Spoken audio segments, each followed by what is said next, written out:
नमस्ते दोस्तों, एक बार फिर आपका स्वागत है अपने इस यूट्यूब चैनल में, जिसमें आज हम पढ़ेंगे अर्थशास्त्र। अर्थशास्त्र 11वीं की पुस्तक अर्थशास्त्र में सांख्यिकी का छठा अध्याय परिक्षेपण के माप का ये अंतिम भाग 6 है।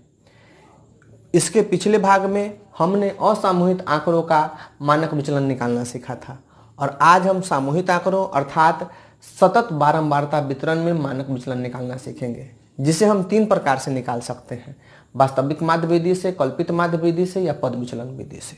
सबसे पहले हम शुरू करते हैं वास्तविक माध्य विधि से निकालना। वास्तविक माध्य विधि से हमने चर लिया है 10 से 20, 20 से 30, 30 से 50, 50 से 70 और 70 से 80, जिसका बारंबारता दिया गया है 5, 8, 16, 8 और 3। इसका मध्य बिंदु मैंने निकाला है। मध्य बिंदु निकालने के लिए न्यूनतम मान और उच्चतम मान को 2 से भाग दिया जाता है। तो न्यूनतम मान 10 और 20 को जोड़ के जब 2 से भाग दिया तो आया 15, 20 और 30 को जोड़ के 2 से भाग दिया तो 25, 50 और 30 को जोड़ के 2 से भाग दिया तो 40, 70 और 50 को जोड़ के 2 से भाग दिया तो 60 और 80 और 70 को जोड़ के 2 से भाग दिया तो 75। अब इसका एफएम निकालेंगे, बारंबारता गुने मध्य बिंदु। 75 को 5 से गुना किया तो 5 को 15 से गुना किया तो 75, 8 को 25 से तो 200, 16 को 40 से तो 640, 8 को 60 से तो 480 और 75 को 3 से तो 225। सबको जोड़ा तो आया 1620। अब इसका हम पहले निकालेंगे माध्य। माध्य निकालने के लिए क्या करते हैं कि एफएम सिग्मा एफएम के कुल मान को कुल संख्या से भाग देते हैं। कुल संख्या 1620 को 40 से भाग दें तो 40.5 और 40.5 जो है इसको मध्य बिंदु से घटाते हैं। तो मध्य बिंदु 15 में से 40.5 घटाए तो -25.25, 25 में से तो -15.5, 40 में तो -0.5, 60 में से तो +19.5 और 75 में से तो +34.5। अब बारंबारता को डी से गुना करते हैं। गुना किए 5 में 25.5 को 5 से गुना किए -25.5 को तो -127.5, -15.5 को 8 से गुना किए तो -124.0, -0.5 को 16 से गुना किए तो -8, +19.5 को 8 से गुना किए तो +156.0 और 34.5 को 3 से गुना किए तो +103.5। अब क्या किए कि एफडी में डी से गुना कर दिए तो क्या हो गया FD स्क्वायर। अब -127.5 को -25.5 से गुना किया तो 3251.25, -124 को -15.5 से गुना किया तो 1922.0, -8 को -0.5 से गुना किया तो 4, +156 को +19.5 से गुना किया तो 30,142, +103.5 को 34.5 से गुना किया तो 35,170.75। अब इसे जोड़ लिया तो 11,790। मानक विचलन निकालते हैं वास्तविक माध्य का। तो क्या होता है कि √अंडर सिग्मा FD स्क्वायर बटा n।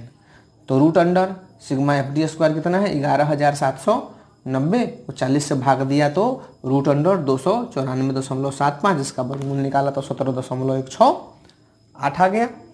अब इसी आंकड़ा को हम कल्पित माध्य विधि से निकालते हैं। कल्पित माध्य विधि क्या है कि इसमें माध्य नहीं निकालते हैं, कल्पित माध्य लेते हैं, कल्पना कर लेते हैं अपने मन से किसी संख्या को।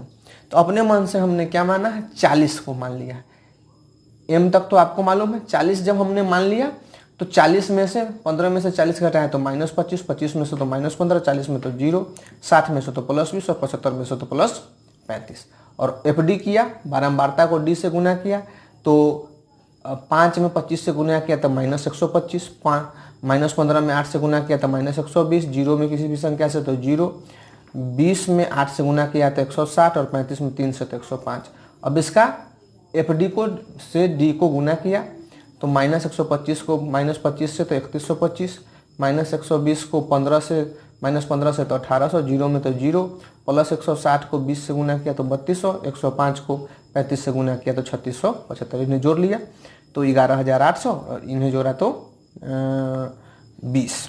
अब मानक विचलन कल्पित माध्य का निकालते हैं तो उसका नियम है root under f d square बटा n minus bracket sigma f d बटा एन का होल स्क्वायर। 1108 बटा 40 माइनस 20 बटा 40 का होल स्क्वायर। तो 20 से 40 को काटा 2 बार में तो 1/2 हो गया, 1/2 के स्क्वायर किया तो 1/4 और 40 से 11,800 को काटा तो 295। तो 1/4 को 0.25 में लिख सकते हैं। इसको घटाएं तो 294.75 और जब इसका वर्गमूल निकाला 17.168। मतलब कल्पित माध्य विधि से भी उतना ही आंसर आया जितना कि हमारे वास्तविक माध्य विधि से। अब इसी को हम पद विचलन विधि से देखते हैं।